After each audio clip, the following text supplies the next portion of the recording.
आदाब नाज़रीन, मज़हब नहीं सिखाता आपस में बैर रखना, हिंदी है हम वतन हैं हिंदोस्तां हमारा। आदाब नाज़रीन, मैं हूं वसीम बारी, मेरे साथ हैं आफ्ताब आलम जो सलाम नजीबाबाद के MD हैं, और साथ में हैं कैमरामैन फरमान शेख साहब। जैसे कि हमने आपसे वादा किया था और आपको एक बार फिर बताता चलूं कि 4 अगस्त को सलाम नजीबाबाद का इनॉग्रेशन हो चुका था। उसके बाद हमारे पहले मेहमान थे मौज़म इंजीनियर साहब, जो कि आने वाले नगर पालिका चुनाव के चेयरमैनशिप के उम्मीदवार भी हैं। उनसे हमारी गुफ्तगू हुई थी। हमारी उसी कड़ी के दूसरी एक शख्सियत को और हमने यहाँ पर मदऊ किया है। बहुत जल्दी आपका मैं उसका उनसे इंट्रोडक्शन कराऊंगा, लेकिन कबल इसके कि मैं आपसे उनका तारुफ़ कराऊं, आपकी उनका मुलाकात कराऊं, आपसे मैं दरख्वास्त करूंगा कि प्लीज़ आप हमारा YouTube पर जाकर सलाम नजीबाबाद चैनल को सब्सक्राइब करें, लाइक करें, वीडियो लाइक करें, शेयर करें और बेल आइकन दबाना ना भूलें। हमने आपसे वादा किया था कि 3 बजे हम लाइव आएंगे और नए मेहमान के साथ आएंगे।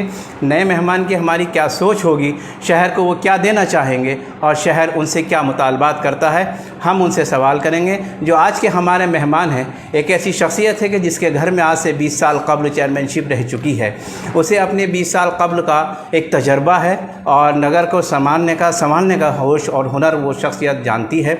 मैं यूँ कहूँ कि उस घर की वो बहू, या यूँ कहूँ कि नईमा यास्मीन जी के बारे में मैं कहना चाहता हूँ कि उन्होंने, जैसे कि कहा जाता है, सबसे पहले शहर की सड़कों की दुरुस्तगी का काम को अंजाम दिया। जो वो रस्म जो चली थी, जो काम जो चला था, आज तक वो बराबर उसी के रूबरू लोग चलते जा रहे हैं, चेयरमैन आ रहे हैं और वो अपना ढांचा जो उन्होंने तैयार किया था, जिस राह पर वो चली थी, वो राह बराबर काम कर रही हैं। यानी प्रोग्रेस की तरफ वो बढ़ी थी और आज प्रोग्रेस अपने अपने लेवल पर वो लोग कर रहे हैं। उसी घराने से ताल्लुक़ रखने वाले आज हमारे बीच वो शख्सियत मौजूद हैं जो तारुफ़ की मोहताज नहीं हैं। जनाब वसीम एडवोकेट साहब, जो कि इस वक्त बार संघ के सदर भी हैं, यानी प्रेसिडेंट हैं, आज वो हमारे मेहमान हैं। मैं सलाम नजीबाबाद की जानिब से वसीम भाई आपका इस्तकबाल करता हूँ, स्वागत करता हूँ। बहुत बहुत शुक्रिया डॉक्टर वसीम बारी साहब, आफ्ताब साहब। वसीम भाई, हमने ये प्रोग्राम बनाया था कि हमारे शहर नजीबाबाद में बहुत सारे लोग हैं जो चेयरमैनशिप के दावेदार हैं, लगभग 8 या 10 के लगभग हैं। हमने कोशिश की है और कोशिश करेंगे कि हम एक एक को यहाँ पर अपने स्टूडियो में दावत दें और वो आवाम से ख़िताब करें कि आवाम उनसे क्या चाहती है और वो आवाम को क्या देना चाहते हैं। इसी कड़ी को हम शुरू करने जा रहे हैं और मेरे साथ आफ्ताब साहब हैं जो हमारे सलाम नजीबाबाद के MD हैं। मैं भी इस एरिया का खादिम हूँ। अब बात को आगे आगाज़ करता हूँ और पहला क्वेश्चन आपसे मेरा सिर्फ यही है कि आप एक तवील वक्फ़े दराज तक कांग्रेस पार्टी में रहे हैं और कांग्रेस ने आपको उरूज भी बख्शा है, और फिर मैं पता चला था कि मैंने भी देखा भी था कि आपको कांग्रेस पार्टी ने एक मुकाम अता किया और एक अच्छी एक्टिव पॉलिटिक्स में आप उसके अंदर रहे हैं। क्या कांग्रेस ने आपको बाहर किया या कांग्रेस को आपने छोड़ दिया, ये बताइए। देखिए डॉक्टर भाई साहब, सबसे पहले तो मैं आपका शुक्रिया अदा करना चाहूँगा कि आपने मुझे अपने स्टूडियो में इनवाइट किया और जनता से रूबरू होने का मौका दिया। कांग्रेस देखिए एक सम्मानित पार्टी है, इसमें कोई शक की बात नहीं है, नेशनल लेवल की पार्टी है। पर कुछ हालात ऐसे उस वक्त हुए कि मुझे ही कांग्रेस पार्टी को छोड़ना पड़ा। हुआ ये था कि 2012 में मैं कांग्रेस के सिंबल से नगर पालिका का चेयरमैनशिप का चुनाव लड़ा। उस वक्त 4000 मेंबर कांग्रेस के नजीबाबाद में हुआ करते थे, एक्टिव मेंबर, लेकिन मुझे मात्र 2000 वोट पड़ा उस वक्त और चुनाव लूज़ कर गए। उसी से थोड़ा सा मुझे लगा कि लोग कांग्रेस के सिंबल को भी, उन लोगों ने जो एक्टिव मेंबर थे उन्होंने भी वोट नहीं किया। इससे कुछ मेरे मन को थोड़ी ठेस लगी और मैंने इसी कड़ी में कांग्रेस को छोड़ दिया। वसीम भाई, हमारे चैनल पर मैं आपका खैर मकदम करता हूँ, सवाल करता हूँ। मेरा जो पहला सवाल आपसे है वो ये है कि आप फ़िलहाल समाजवादी पार्टी की तरफ से आने वाले नगर पालिका अध्यक्ष के चुनाव में एंट्री करना चाह रहे हैं। इसको लेकर आपने शहर में हर जगह होर्डिंग्स लगाए हैं समाजवादी पार्टी की, उस पर विधायक जी का भी आपने फ़ोटो लगाया है। क्या आपने और विधानसभा के जो चुनाव अभी हुए हैं उनमें आपने हमारे जो विधायक हैं तस्लीम अहमद साहब, उनके लिए कैंपेनिंग भी की है और वो चुनाव लड़ाया है खुल करके? क्या उस दौरान कोई कमिटमेंट हुई इस बात को लेकर कि हाँ चेयरमैन के चुनाव में मैं आपको सिंबल दिलाऊंगा? देखिए 2014 में मैंने माननीय यशवीर सिंह भूपी जी संसद का चुनाव लड़ रहे थे। उस वक्त मैंने समाजवादी पार्टी ज्वाइन की थी कांग्रेस छोड़ के, और तब से मैं समाजवादी पार्टी का सक्रिय मेंबर रहा हूँ। इसी कड़ी में विधानसभा का चुनाव लड़ाया है। कोई कमिटमेंट मेरा विधायक जी से किसी टिकट को लेकर कभी नहीं हुआ, क्योंकि मैं तो सिपाही हूँ समाजवादी पार्टी का, और वो समाजवादी पार्टी के सिंबल से चुनाव लड़ रहे थे, तो मेरी जिम्मेदारी थी। और उन्होंने भी मुझे बहुत कोऑपरेट किया, उन्होंने मुझे बहुत अहमियत दी इस चुनाव में, और मैं उनके लिए चुनाव में लगातार लगा रहा। ये कोई कमिटमेंट क्या है उसका बात नहीं, मैं तो सीधा सीधा समाजवादी पार्टी का सदस्य होने की वजह से और शहर का एक जिम्मेदार नागरिक होने की वजह से मुझे लगा कि मुझे समाजवादी पार्टी को चुनाव तन मन धन से लड़ाना चाहिए, और मैंने उतनी मेहनत की जितनी मुझे करनी चाहिए। दो और लोग, कोई और शख्सियत हैं जो शहरी विकास से समाजवादी पार्टी के सिंबल पर ही चुनाव लड़ना चाहते हैं।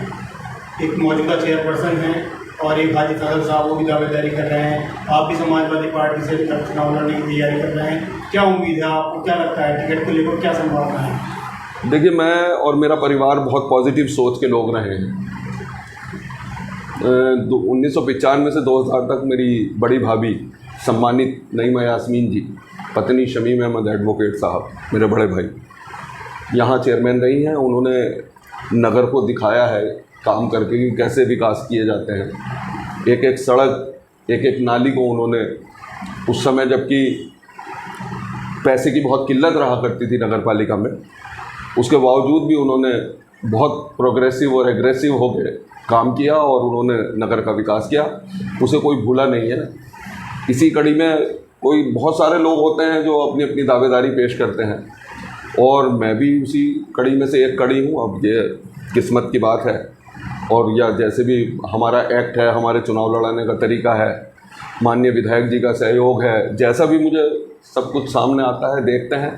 माननीय राष्ट्रीय अध्यक्ष जी समाजवादी पार्टी इसको डिसाइड करते हैं, विधायक जी की सपोर्ट होती है, जैसा भी। बस मैं तो सबसे रिक्वेस्ट ही कर रहा हूँ और कोशिश कर रहा हूँ। कड़ी में एक बात जानना चाहेंगे, अगर समाजवादी पार्टी से आपको टिकट होता है तो चुनाव लड़ेंगे? सिर्फ और सिर्फ मैं चुनाव ही जब लड़ूंगा जब समाजवादी पार्टी से मुझे टिकट होगा, अदरवाइज कोई चुनाव में नहीं। जो जिसको भी समाजवादी पार्टी का टिकट होगा उसको चुनाव लड़ाएंगे। आखिर कांग्रेस जब आपने छोड़ी है और उसके बाद जो आप समाजवादी में आए हैं, तो सिर्फ समाजवादी का इंतखाब आपने क्यों? पार्टीज़ तो और भी थी, MIM थी, और मैं ये कहूँ कि अल्पसंख्यक में BJP भी है और BSP भी है, रावण जी भी है।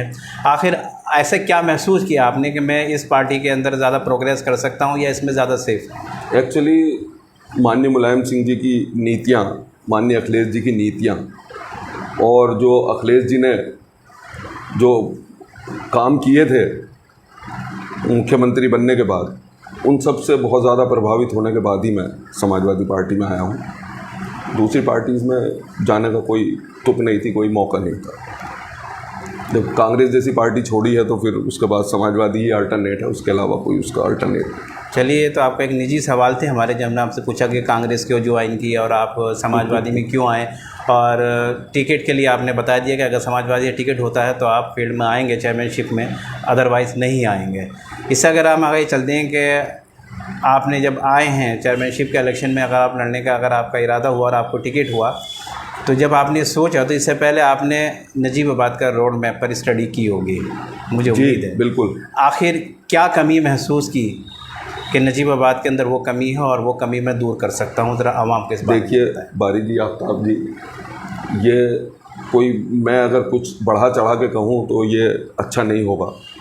आप खुद इसी शहर के बाशिंदे हैं, आपने इस पूरे शहर को देखा है।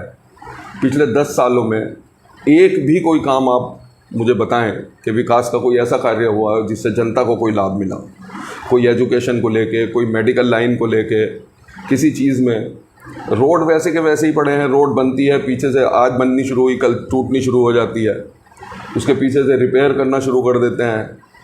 पानी की किल्लत है, बिजली वसीम भाई, पिछले 10 साल से ही हम तो बचपन से देखते आ रहे हैं कि निजात में अभी तक कोई खास विकास हुआ नहीं है। सड़कों को लेकर थोड़ी बहुत सड़कें बनती रहती हैं टाइम टू टाइम, लेकिन ना तो शहर निर्माण का कहीं कुछ सौंदर्यीकरण हुआ, ना ही शहर को देखकर ऐसा लगता है कि हाँ हमने देखा है ना यहाँ पे खेलने के लिए कोई उचित मैदान है, ना पार्क है घूमने के लिए, बच्चों के लिए। हमने देखा आस पास में ही हमारा जलालाबाद है, वहाँ वेलकम गेट बने हुए हैं। हमारे यहाँ नहीं बात वो कितना बिल्कुल सही, बिल्कुल कोई सही। भी तरह का विकास कोई खास तरीके से नजर नहीं आ पाया। आपने तो अपने सवाल का खुद ही जवाब दे दिया। नहीं, आप खुद ही जवाब दे दिया। यहाँ पे कोई विकास कार्य पिछले 10 सालों में तो कोई विकास कार्य हुआ ही नहीं। अच्छा, और मैं ये किसी उनकी चेयरमैन साहब की या किसी की उसको नहीं कहूँगा, ये हमारी जनता का भी थोड़ा सा भोलापन है नहीं, यहाँ पे जो कि वो हमारा जनता का यही है कि हमें किसी की मुखालफत नहीं करनी है, बिल्कुल नहीं। लेकिन जो सवाल है, चाहे सवाल है वो पूछा जाए। वो हमारे सम्मानित बड़े भाई हैं जी, मौज़म खान एडवोकेट साहब, सम्मानित बड़े भाई हैं। उनके लिए कोई अपशब्द या कोई कुछ कहना मेरे लिए बहुत दुखद होगा। नहीं, हम ये चाहते भी नहीं है कि हम किसी की शान में यहाँ पे बिल्कुल बैठ के बिल्कुल उनकी शान में कुछ नहीं। हमारे सम्मानित बड़े भाई जहाँ जो भी हमारे मेहमान आएंगे या आ चुके हैं, हमने उनसे यही रिक्वेस्ट की है, आप अपनी बात रखेंगे, हम किसी के ऊपर कोई ऑब्जेक्शन नहीं उठाएंगे। लेकिन जो हमारी शहर की ज़रूरियात हैं, हम उन ज़रूरियात के बारे में ज़रूर गुफ्तगू करेंगे। बारे में आवाम हमसे पूछती है कि आप इतना बड़ा चैनल लेके बैठे हैं, आप इतने बड़े आप प्लेटफार्म लेकर बैठे हैं, हमारी बात आपके ज़रिए से कैसे पहुँचेगी। इसी कड़ी को मैं, जैसे कि अभी आफ्ताब साहब ने भी बात की है, मैं इसी कड़ी को आगे बताता हूं कि आपके नज़दीक जो शहर की आवाम है, क्या उसको नगर पालिका के अंडर में आने वाली जो सहूलियात हैं वो तमाम की तमाम उसको नगर पालिका चेयरपर्सन फराहम करा रही हैं या नहीं करा रही? आप हमें बताएं। नहीं करा पाई है। उसी की वजह है कि आज शहर में बदलाव का सा माहौल है, सिर्फ उसी की वजह है। और लोग देखते हैं, जनता देखती है, इतनी बेवकूफ़ नजीबाबाद की जनता नहीं है। उन्होंने देखा है कि पिछले 10 सालों में कोई कार्य ऐसा नहीं हुआ जिससे कि समाज को ये मैसेज जाए कि समाज में कुछ काम हुए हैं, कुछ वर्क ऐसा हुआ है। पुलिस प्रशासन बिल्कुल नीडर हो चुका है। पुलिस प्रशासन जनता को परेशान कर रहा है लगातार, और ख़ास करके मुस्लिम इस सरकार में मुस्लिम्स को काफ़ी दबाया गया है। उस बीच में माननीय हमारे जो भी प्रतिनिधि हैं, चेयरमैन साहब हैं, उन्होंने शहर के लिए कोई ऐसा काम नहीं किया जिससे कि जनता उनमें दोबारा से विश्वास कायम कर सके। नहीं, देखिए, पुलिस प्रशासन के बारे में जैसे आपने भी बात की है, देखिए हम तो ऐसा लगता है कि पुलिस प्रशासन अपना कार्य जो करना है उसको पूरी तरीके से निभा रही है। लेकिन हाँ, ये बात मैं आपसे ये कहूँगा, आपने कहा, अभी आपने एक सवाल बीच में चढ़ी। हमने ये लास्ट टाइम जब मौज़म इंजीनियर साहब आए थे, हमने उनसे भी सवाल किया था कि हम यहाँ पर बात करेंगे एकता की, अखंडता की और इत्तेहाद और इत्तेफाक की, कि अगर हमारा चेयरमैन ईद मिलादुन्नबी के जुलूस में अगर शामिल होता है तो हम ये चाहेंगे, सलाम नजीबाबाद की टीम ही चाहेगी, बल्कि पूरा शहर अवाम चाहेगा कि ये चेयरमैन गणेश चौथ महोत्सव में भी हो, ये रामलीला के अंदर भी हो, और जितने हमारे हिंदू और दिगर भाई हैं, सिख हैं, ईसाई हैं, इनके फेस्टिवल में भी शरीक हो। तब एक पैगाम पहुँचेगा, क्योंकि अल्लामा इकबाल ने कहा था कि सारे जहाँ से अच्छा हिंदुस्तान हमारा, ये हिंदुस्तान हमारा तभी बन सकता है। इसी कड़ी को मैं आपसे आगे बढ़ाता हूँ और आपसे एक सवाल मेरे आता है कि अभी आपने बताया कि शहर की आवाम को वो सहूलियात फराहम नहीं हो रही हैं जो उसको होनी चाहिए, लेकिन वो कौन सी कमियां हैं जो आप पूरी कर सकते हैं जो इन्होंने पूरी नहीं की हैं? देखिए, ये सर्वविदित है, सबको मालूम है कि मैं एक बहुत प्रोग्रेसिव परिवार से हूँ। नईमा यास्मीन जी 5 साल नगर की चेयरमैन रही हैं। उन्होंने ये दिखा दिया था, उस वक्त बहुत तंगी के हालात हुआ करते थे, नगर पालिका की कोई आमदनी नहीं हुआ करती थी, और सैलरी भी, कर्मचारियों की सैलरी भी नगर पालिका ही अदा करती थी। ऐसे में उन्होंने फिर भी अपनी कोशिशों से, जैसे तैसे भी करके, अपने प्रयास से, अपनी कोशिशों से, अपने जो ऐड का व्यवस्था की, नगर पालिका के लिए जितनी ऐड आई उन्होंने नगर में लगाई। एक एक सड़क, एक एक रास्ता, एक एक गली उन्होंने उस वक्त बनाई। ये चीज़ साबित करती है कि हम कितनी प्रोग्रेसिव नेचर के लोग हैं, और आने वाले टाइम में शहर को रोशन कर देंगे हर तरीके से। शहर की एक एक चीज़ को, जो एक कमी है, जो लोगों की ज़रूरत हैं, उसको पूरा करने की पूरी कोशिश करेंगे। और इसके लिए कोई ज़्यादा सबूत देने की ज़रूरत नहीं है। मैं आज भी दूसरी बार अध्यक्ष चुना गया हूँ बार संघ नजीबाबाद का। कोई छोटा मोटा चुनाव नहीं होता, बहुत बड़ा चुनाव होता है। पूरी नजीबाबाद तहसील के अधिवक्ता उसमें शामिल होते हैं। तो वो हम प्रोग्रेसिव हैं, हम एक्टिव हैं, हम काम करा सकते हैं, इसीलिए लोग चुनते हैं। और अब भी उम्मीद ये करते हैं अल्लाह से और तमाम जनता से कि अपने वोट और अपनी ताकत से हमें ताकत में लाए ताकि शहर के लिए कोई काम किया जा सके। नहीं वसीम भाई, मैंने अभी 2 सवाल किए थे, दोनों में जी। से भी मुझे किसी एक का भी जवाब चलिए नहीं दोबारा मिलेगा। से सवाल करें। कि पहला मेरा सवाल ये था, क्या वसीम एडवोकेट अगर चेयरमैन बनते हैं तो वो शहर की आवाम इत्तेहाद और इत्तेफाक के लिए हिंदू, मुस्लिम और दीगर मज़ाहिब के भाईचारे के लिए क्या करेंगे? पहले तो मुझे उसके बारे में देखिए, मैंने जो जवाब दिया था शायद आप उस तक पहुंच नहीं पाए। बार संघ नजीबाबाद में जब हिंदू और मुस्लिम रेशो की बात आती है तो 45 अधिवक्ता हिंदू अधिवक्ता ज़्यादा है, और मैं दोनों बार अध्यक्ष चुन के आया हूँ। इसका मतलब ये है कि गंगा जमनी तहजीब के शहर को हमने पूरी तरह से सींचने की कोशिश की है। इसीलिए सब लोग हमसे जुड़े रहते हैं, हिंदू हो, मुस्लिम हो, सिख हो, हमारा सभी में एक अच्छा तालमेल बना हुआ है, आना जाना लगा हुआ है, और किसी एक के लिए सोचने की ज़रूरत ही नहीं है। तो गंगा जमनी तहजीब का शहर है, हमें तो उसको पूरी तरीके से बनाना है और गंगा जमनी तहजीब को क़ायम रखना है। वो क्या, दूसरा सवाल मेरा ये था जो आप बीच में छोड़ गए थे, वो क्या कमियां हैं?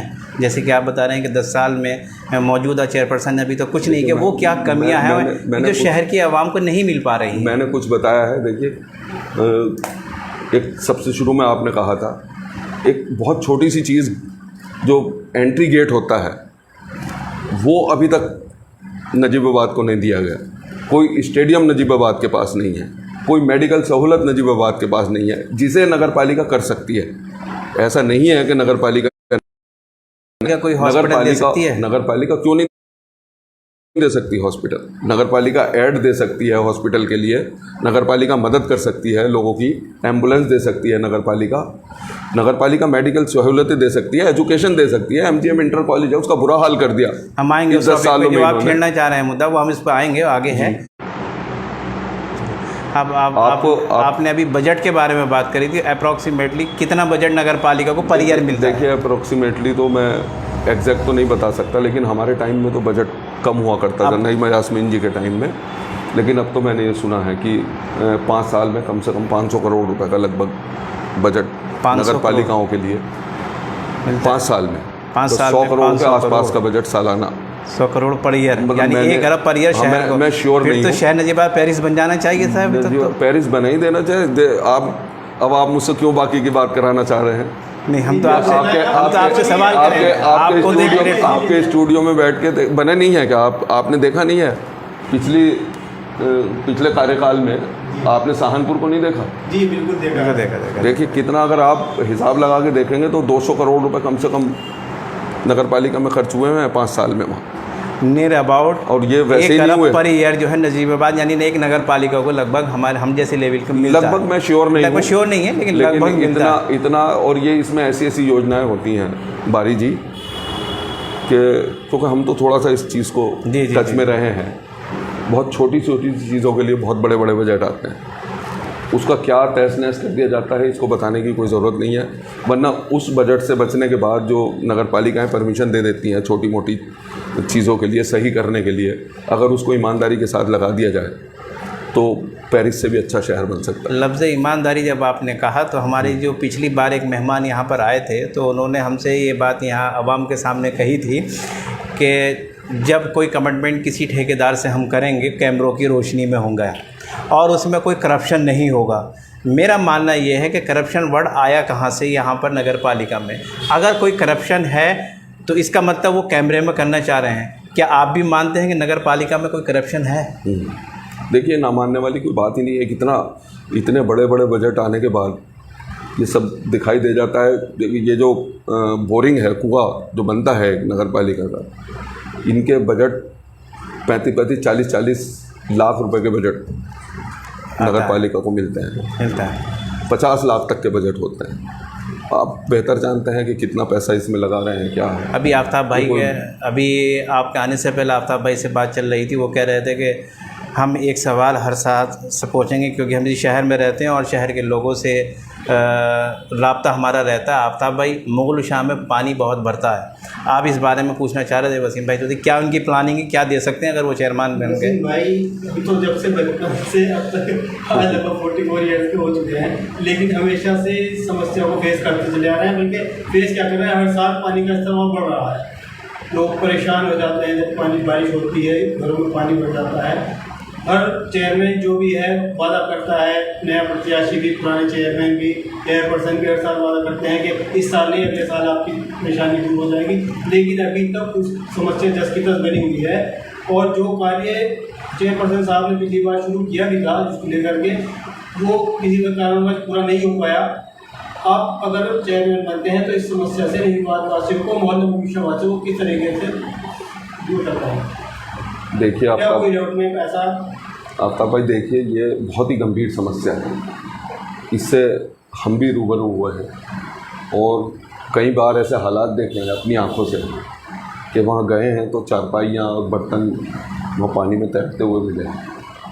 ये बहुत गंभीर समस्या है, इसके लिए तो हर हालत में कुछ ना कुछ करना चाहिए और ऊपर वाले ने और जनता ने अगर कुछ किया तो और चुना मुझे, तो मेरा तो सबसे पहला काम मेरे ख्याल से यही होना चाहिए। मैं तो पूरी रोड मैप, तो ये देखिए ये इंजीनियर्स का काम है, हमारा काम इतना है कि हम एक जो प्रस्ताव यहाँ से जाए नगर पालिका से, सबसे पहला काम ये होना चाहिए कि उसमें सबसे पहले मुग़ल शाह में जो जल भराव है, जो एक बड़ी समस्या है, मेरे ख्याल से सबसे बड़ी समस्या डॉक्टर साहब यही है नजीबाबाद की, इसका निदान होना चाहिए और उसके लिए प्रयास किए जाएंगे, कोशिश की जाएगी। नहीं वसीम भाई, हमने देखा है बड़े शहरों में अक्सर हम लोग भी बाहर जाते हैं तो देखते हैं छोटी छोटी गलियाँ जहाँ पे मुश्किल से मेट्रो जाती है या बाइक जाती है, वहाँ पर भी उन्होंने सीवर लाइन तक का इंतजाम किया हुआ है, मतलब टॉयलेट में सीवर लाइन होती है वो तक डाल रखी है।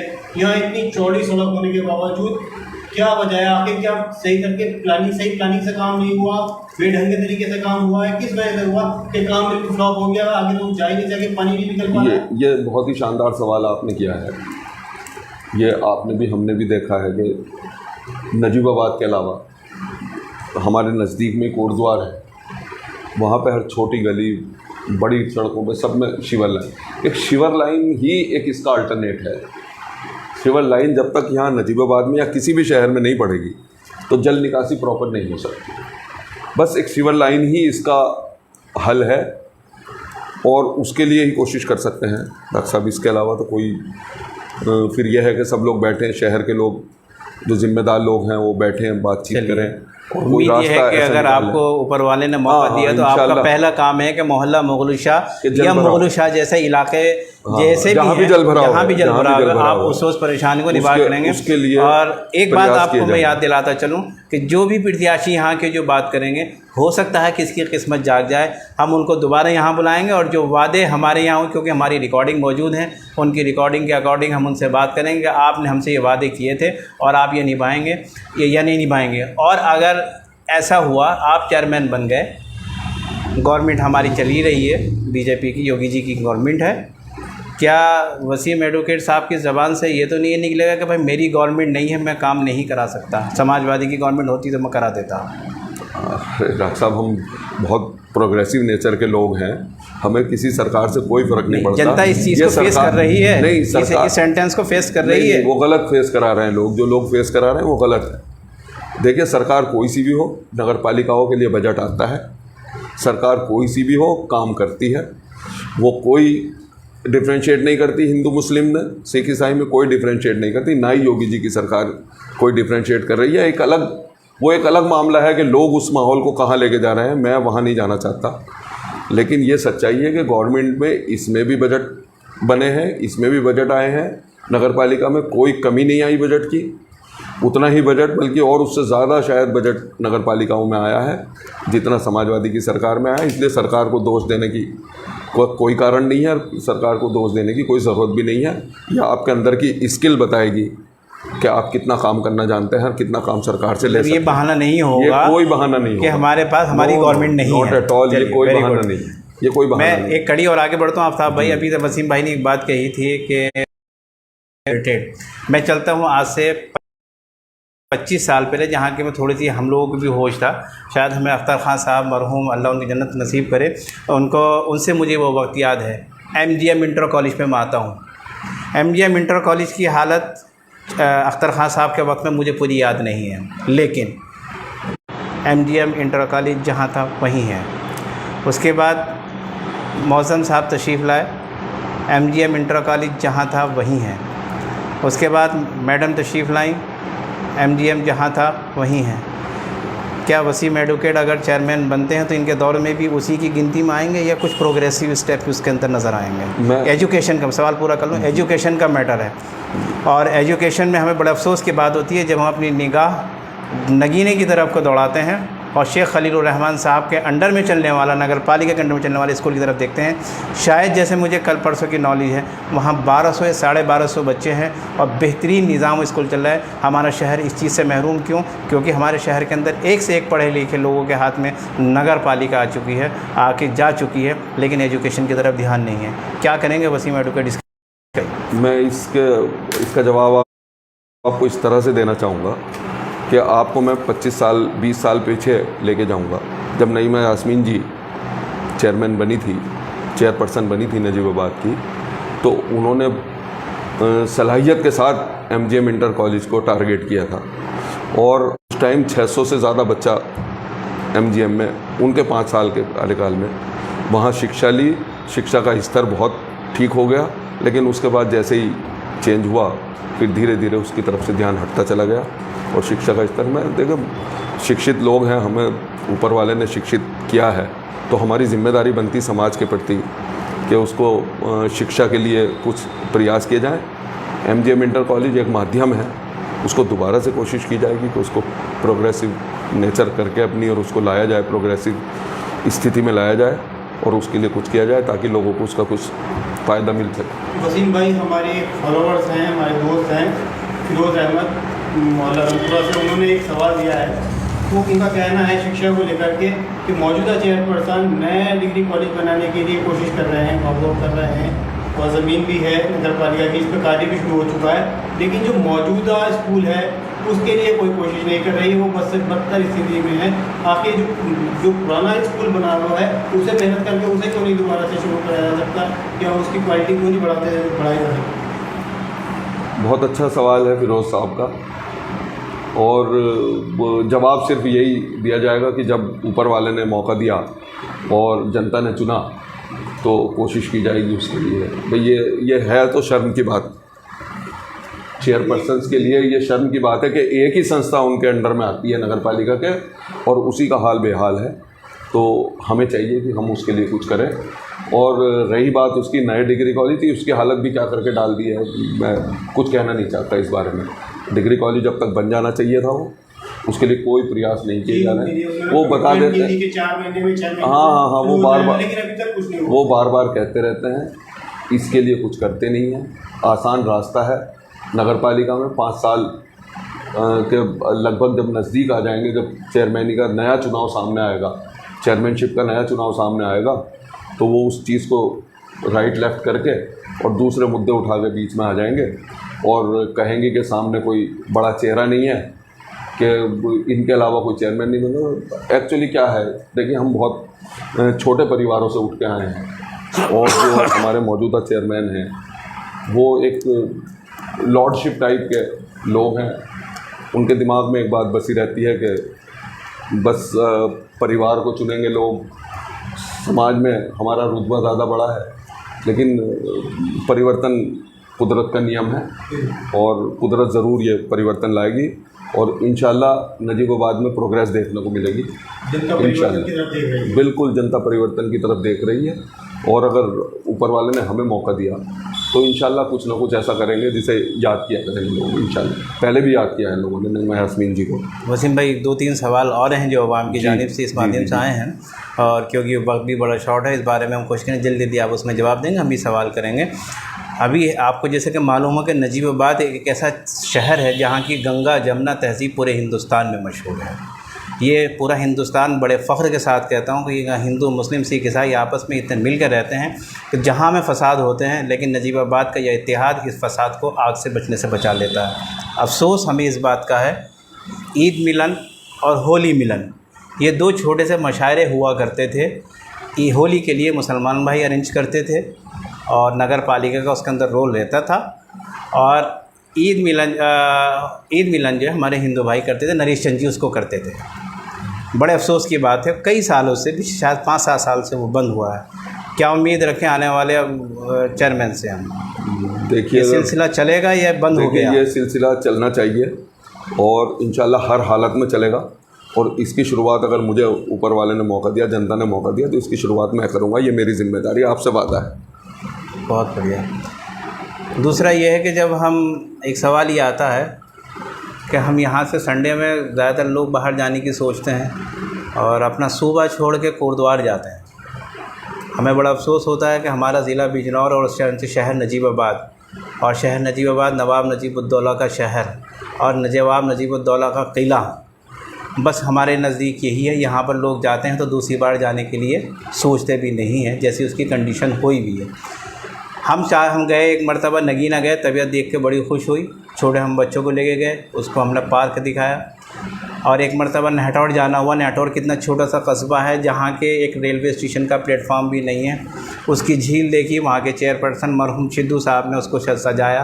नजीबाबाद के लोग इतने कैसे हो गए कि इनके लिए ना कोई पार्क है, ना कोई स्टेडियम है, ना छोटे छोटे बच्चों के लिए कोई स्विमिंग पूल है। क्या नगर पालिका का ज़हन बिल्कुल यहाँ से हटा हुआ है? आप अपनी राय इस बारे में पेश करें कि आप अगर आ जाते हैं तो ये कितने वक्त में आप नजीबाबाद को दे सकते हैं? वक्त की ज़रूर बात करें। मैं वक्त के लिए मैंने ये सवाल रखा है, क्योंकि वादे सब ने किए हैं, किसी ने वादा नहीं, मना नहीं किया। देखिए डॉक्टर बारी साहब जी, नजीबाबाद में एक मिनी स्टेडियम के लिए बहुत कोशिशें की गई। एक संघर्ष समिति ज़फ़र ज़ैदी जी के उसमें बनी, उसका मैं भी एक सदस्य रहा।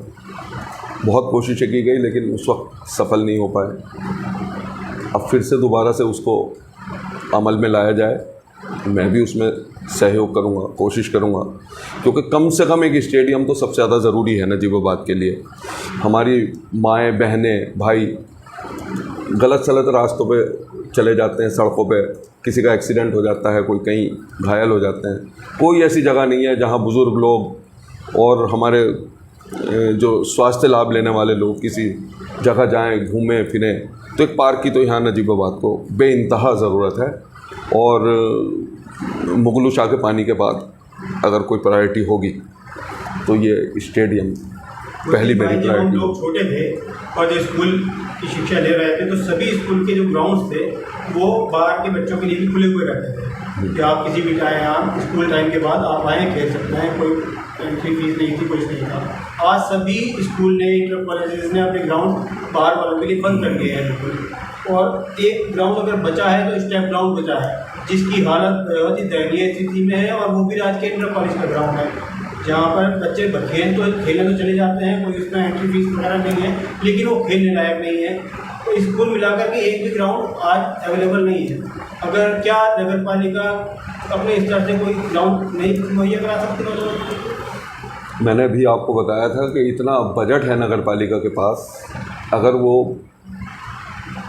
अब फिर से वही बात आ जाती है, किसी को कुछ कहना मैं नहीं चाहता, नगर पालिकाओं के पास इतना बजट है, सभी नगर पालिकाओं के पास, कि वो ये स्टेडियम, छोटे मोटे हॉस्पिटल और कुछ छोटे मोटे ऐसे साधन बहुत आसानी से मुहैया करा सकती है नगर पालिका। शिक्षा के साथ साथ स्वास्थ्य भी ज़रूरी है। स्वास्थ्य तो देखिए सबसे ज़्यादा ज़रूरी। स्वास्थ्य में हमारा नजीबाबाद सबसे पिछड़ा हुआ, हमें फर्स्ट एड के लिए भी बिजनौर भागना पड़ता है। ये बड़े शर्म की बात है हमारे प्रतिनिधियों के लिए, हमारे जो मौजूदा लोग हैं। मेरा भी कहने का मकसद यही है कि अच्छा ग्राउंड होगा तो बच्चे खेलने जाएंगे, उनका विकास होगा, शारीरिक विकास होगा, और इसी तरीके से पार्क में जाएंगे, बड़े हमारे बुजुर्ग उसमें टहलने जाएंगे तो जो है मन को संतुष्टि मिलती है। तो ये होना भी बहुत ज़रूरी है, बहुत ज़रूरी है, बहुत ज़रूरी। मैं आपको बताना चाहूँगा कि मेरी इस मैटर पे माननीय विधायक जी से बात हुई, अभी भी बात, क्योंकि मुझे लगता है कि ये कमियां हैं जैसा आपको लग रहा है,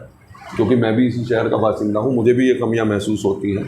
तो मैंने विधायक जी से इस मैटर पे बात की है। विधायक जी भी बहुत उत्सुक हैं इस बात के लिए ये कोशिश करने में लगे हुए हैं कि नजीबाबाद के लिए कोई एक स्टेडियम के लिए और एक हॉस्पिटल के लिए कोई एक बड़ा प्रयास वो करेंगे इस बार विधायक जी ज़रूर। अगर मिलेगा उनसे भी कुछ कोशिश की जाएगी जी। स्टूडियो में बुलाकर विधायक जी से उनसे भी सवाल किए जाएंगे। जी बिल्कुल बिल्कुल बुलाएंगे। आखिरी सवाल इस कड़ी का, क्योंकि वक्त भी पूरा हो रहा है। अभी आपने बताया कि नजीबाबाद नगर पालिका के पास बहुत बजट है, उस बजट का सही लाइन पर इस्तेमाल नहीं हो पाया है। इट्स मीन आपके नज़दीक अगर घुमा फिरा के आपसे पूछूं तो इसका मतलब करप्शन है। वसीम एडवोकेट करप्शन ख़त्म किस अंदाज से करेंगे, क्या अंदाज़ होगा वो बताएं। मैं कोशिश ये करूँगा कि उस बजट का प्रॉपर इस्तेमाल हो जाए।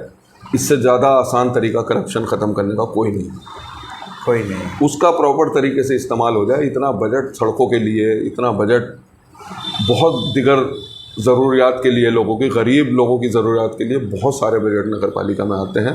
कभी डिटेल में आपसे दोबारा बात होगी या ऊपर वाले ने मौका दिया तो फिर मुझे बुलाइएगा स्टेडियम में, मैं फिर आपको बताऊंगा कि क्या नगर पालिका कर सकती है और क्या नगर पालिका का चेयरमैन अपने शहर के लिए कर सकता है। और कुछ लोगों ने करके दिया। आपने खलीलुर रहमान साहब का नाम लिया, आप देखिए जाइए 100 साल तक लोग उन्हें याद करेंगे। खुर्शीद मंसूरी जी यहाँ रहे हैं सहारनपुर में, 5 सालों में जो उन्होंने काम करके दिखा दिया था उसको आदर्श नगर पालिका 3 बार घोषित करा लिया उन्होंने।